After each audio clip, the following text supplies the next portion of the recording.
રાજકોટના ધોરાજી પાસે ખાનગી બસ પલટી ગઈ છે। બસ પલટી જતા 30 મુસાફરોને ઈજા પહોંચી છે। 4 મહિલા અને પુરુષને ગંભીર ઈજાઓ થઈ છે। ઈજાગ્રસ્તોને સારવાર માટે હોસ્પિટલ લઈ જવાયા છે। બસમાં 50થી વધુ મુસાફરો સવાર હતા। બસ પલટી ગઈ, 30 મુસાફરોને ઈજા પહોંચી છે। 4 મહિલા અને પુરુષોને ઈજા પહોંચી છે। ઈજાગ્રસ્તોને તાત્કાલિક હોસ્પિટલમાં લઈ જવાયા છે। રાજકોટના ધોરાજી પાસે આ ખાનગી બસ પલટી ગઈ છે।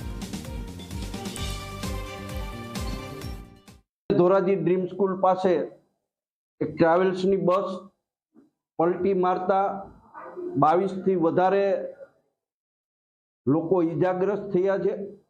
ધોરાજી સરકારી હોસ્પિટલમાં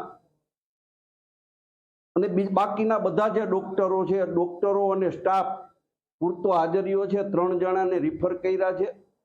3ની સ્થિતિ ચિંતાજનક છે। બાકીના દર્દીઓની સારવાર અત્યારે ધોરાજી ખાતે ચાલી રહી છે અને ધોરાજીના સામાજિક સંસ્થાના સૌ આગેવાનો અત્યારે અહીં સેવાકીય પ્રવૃત્તિમાં ખંભે ખંભો મિલાવી અને જે લોકોને ઈજા થઈ છે એમને મદદ કરી।